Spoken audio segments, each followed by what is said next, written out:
Hello दोस्तों, welcome back to the channel. और अब हम आगे ले जाएंगे पिछली वीडियो के कंसेप्ट परसेंटेजेस को। इसका सेकंड पार्ट लेके मैं आया हूँ आपके सामने। तो आइए शुरू करते हैं। तो बेसिकली हमने पिछले वीडियोस में ये देखा था परसेंटेजेस में कि परसेंटेज का मतलब क्या होता है, उसको हम कैसे कैलकुलेट करते हैं, उसका सिंबल का मतलब क्या होता है, उसको फ्रैक्शन में कैसे कन्वर्ट करते हैं, उसको डेसिमल में कैसे कन्वर्ट करते हैं। और हमने फिर उसके कुछ क्वेश्चंस देखे थे जो कि बेसिक परसेंटेज के कंसेप्ट पे आधारित थे और जो कि पहले एग्ज़ाम्स में आ चुके हैं। तो आइए हम इस कंसेप्ट को आगे ले जाते हैं। तो पहला टॉपिक आज हम जो देखेंगे वो है मल्टीप्लिकेशन फैक्टर। तो बेसिकली क्या है, इसमें हम परसेंटेज का एक मेथड होता है कैलकुलेशन का जो कि हमारी कैलकुलेशन को फास्ट कर देता है। मल्टीप्लाइंग फैक्टर बोलते हैं हम उसे। तो उसको हम कैसे करते हैं वो देखेंगे आज हम। तो बेसिकली ये एक तरीका ही है परसेंटेज को लिखने का। तो अगर मैं कहता हूँ कि कोई नंबर मैंने x% इंक्रीज़ कर दिया है, सपोज़ करिए मैंने कहा है कि एक नंबर है 10, उसको मैंने 20% इंक्रीज़ कर दिया है। तो इसका मतलब क्या हो गया, 20% ऑफ 10 कितना हो गया, 2। ठीक है। तो नया नंबर क्या हो गया, 10+2 यानी कि 12। तो अगर 10 को 20% इंक्रीज करा है तो नंबर हो गया है 12। अब इसको मैं मल्टीप्लीकाइंग फैक्टर से कैसे लिख सकता हूँ, 1.x, यानी कि नया नंबर क्या होगा, 1.x times the original number. ठीक है, कंफ्यूजन की जरूरत नहीं है। तो इस पहले वाले के एग्जांपल में क्या होगा, 10 को हमने 20% इंक्रीज करा है तो मल्टीप्लाइंग फैक्टर क्या हो जाएगा, 1.x यानी कि 1.20 यानी कि 1.2। तो नया नंबर क्या होगा, product of multiplying factor into the original number यानी 1.2 into 10 which is equal to 12। तो आंसर देखिए सेम आ गया, पर ये एक लाइन में आ गया। कैसे कि हमने मल्टीप्लाइंग फैक्टर की टर्म्स में उसे लिख लिया। तो बेसिकली अगर किसी भी चीज़ को इंक्रीज किया जा रहा है, इनकम को, एरिया को या लेंथ को, अगर 20% 25% से इंक्रीज करा जा रहा है तो मैं उसको 1.x टाइम्स लिख सकता हूँ उसको। ठीक है, तो ये मल्टीप्लाइंग फैक्टर कंसेप्ट है कि किसी भी परसेंटेज को 1+.x की टर्म्स में लिख लेना। तो अगर नंबर उसी तरह डिक्रीज हो रहा है मेरा एक्स परसेंटेज से, सपोज करो 10 को मैं 20% से डिक्रीज कर रहा हूँ, तो मैं क्या करूँगा, 20% निकाला मैंने, 10 का 2 हो गया, उसको मैंने डिक्रीज करना है 10 में से, तो नया नंबर 8 हो गया मेरे इस केस में।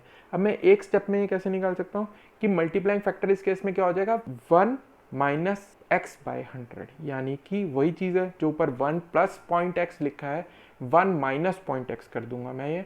तो यानी क्या हो गया, 1-0.2 विच इज इक्वल टू 0.8। तो मल्टीप्लाइंग फैक्टर इस केस में मेरा क्या हो जाएगा, 0.8 हो जाएगा। अब 0.8 को मैं इनिशियल नंबर 10 से मल्टीप्लाई करूंगा तो आंसर 8 ही आ गया।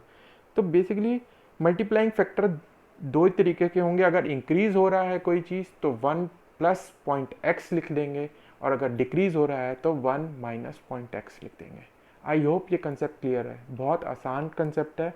सिर्फ इंक्रीज के में हम +1 प्लस समथिंग लिख देंगे, और डिक्रीज होगा कोई नंबर तो 1-x लिख देंगे।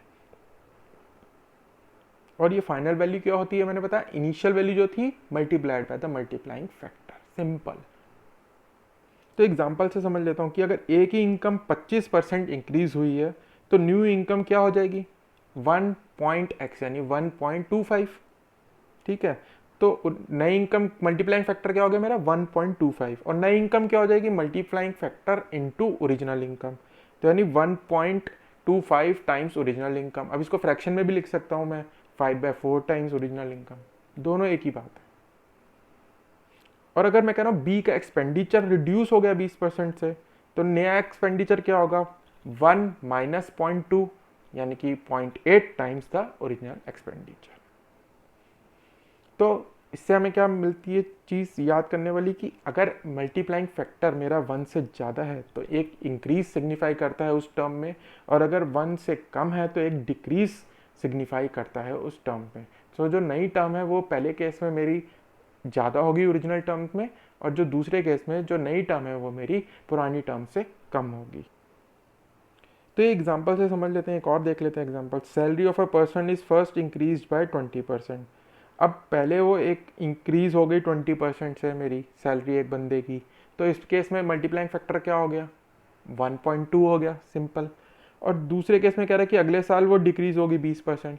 तो मल्टीप्लाइंग फैक्टर सेकंड केस में क्या हो गया, 0.8 हो गया। अब दोनों को कह रहा है नई सैलरी क्या है, कितने परसेंटेज है, परसेंटेज इन हिज सैलरी, ठीक है। तो सैलरी मेरा पहले टाइम मैंने बताया जब 1.2 हो गई, पहला मल्टीप्लाइंग फैक्टर 1.2 हो गया, तो पहले साल के बाद क्या सैलरी होगी, 1.2 टाइम्स एस, यानी original salary. Salary now decrease, वही 0.8 टाइम्स हो गई, तो 0.8 इंटू 1.2 इंटू एस, यानी कि 0.96 एस, यानी मेरी 4% डिक्रीज होगी सैलरी। ओरिजिनल सैलरी एस थी तो 0.96 एस हो गई, तो 4%। एक जहाँ ₹1 मिलता था वहाँ 0.96 मिल रहे हैं, यानी कि जहाँ ₹100 मिलते थे अब मेरे को 96 रुपीज़ मिल रहे हैं, तो ₹4 कम हो गया ना, 4% कम हो गए सैलरी में। तो आंसर क्या हो गया, -4%। Net salary decrease by -4%। ये बेसिकली एक सक्सेसिव परसेंटेजेस क्या होती हैं उसमें मैं आपको समझाऊंगा, ये मल्टीप्लाइंग फैक्टर उसमें हेल्पफुल है हमारा, ये उसी का एग्जाम्पल है एक। अब सक्सेसिव परसेंटेज वही थी जो मैंने आपको पिछले एग्जांपल में बताई कि अगर एक के बाद एक, अगर दो इंक्रीज या डिक्रीज हो रहे हैं, या फिर दो इंक्रीज हो रहे हैं, या दो डिक्रीज हो रहे हैं, या तीन हो रहे हैं, चार हो रहे हैं, तो बेसिकली मल्टीप्लाइंग फैक्टर आप निकालिए इंडिविजुअली हर कंडीशन का, और उनको मल्टीप्लाई कर दीजिए सिंपल आपस में, तो हमें एक नेट मल्टीप्लिकेशन फैक्टर मिल जाएगा, और वो ओरिजिनल से मल्टीप्लाई करेंगे तो आपको एक फाइनल वैल्यू मिल जाएगी।